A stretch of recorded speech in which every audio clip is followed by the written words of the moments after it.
Toastmaster of the evening, fellow Toastmasters, and honored guests. Have you ever heard of the statement, "We've been admiring that problem"?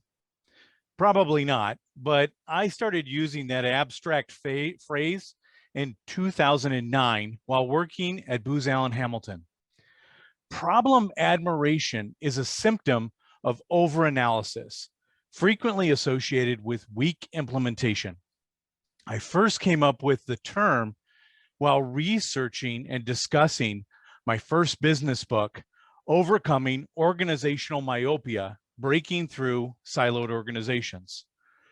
Leadership, and specifically poor leadership, is one of those problems that we've been admiring since the 1930s, when social scientists started studying the subject. The term that is a lot less abstract and that you might be more familiar with is toxic leadership.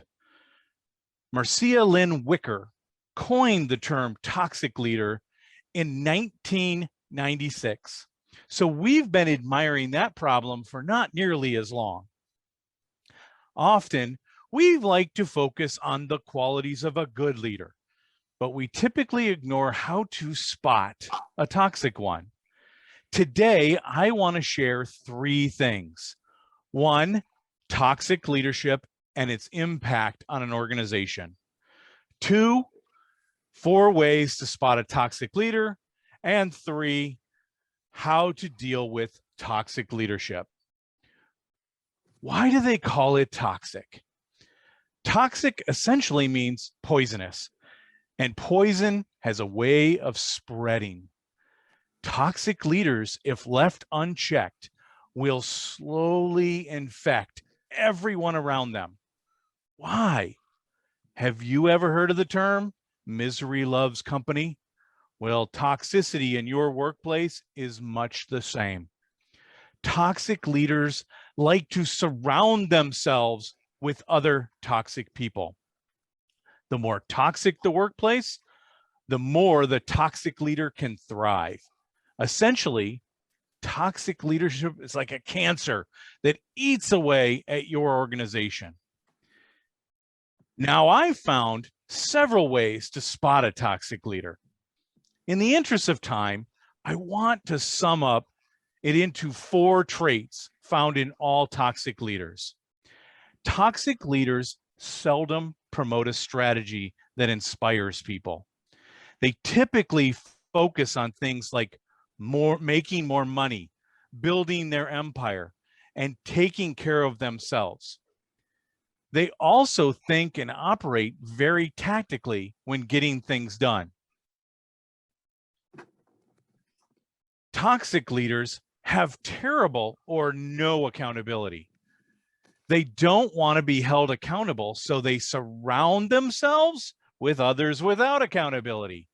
Things like performance and process metrics don't exist. Processes are often not managed. And basically anything that promotes rigor and holds people to task is ignored. Toxic leaders shy away from anything that will shine a light on what they're doing. Communication is terrible in a toxic organization. Communication is always a struggle, but it's at its worst under a toxic leader. Toxic leaders communicate one way and rarely want any other communication to occur unless absolutely necessary. And lastly, toxic leaders seldom develop their people and often overlook the good ones for recognition and promotion. The ones that fall in line and exemplify the toxic qualities become favorites, and toxic leaders like to play favorites. So, how do we deal with toxic leaders?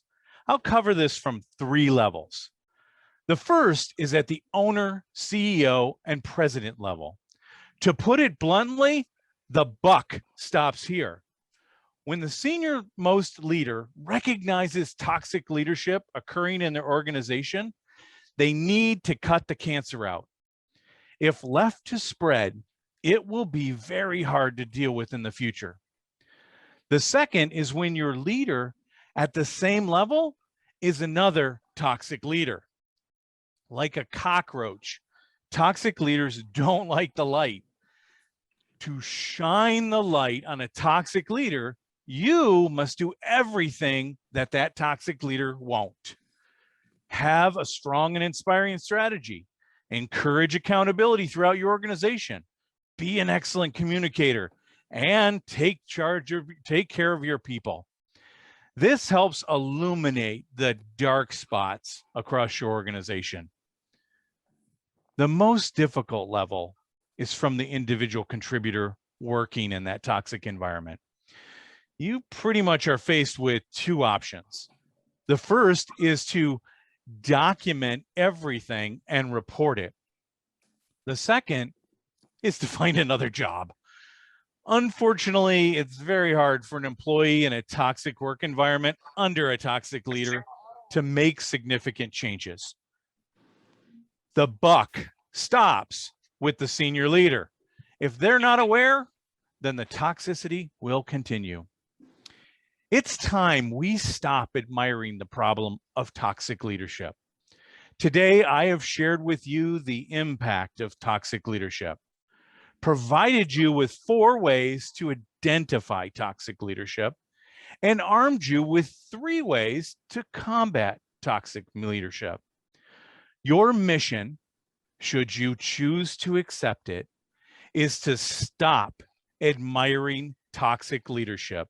Dun, dun, dun, dun, dun, dun, dun, dun, dun, dun, dun. This speech will self-destruct in 30 seconds. Toastmaster of the evening.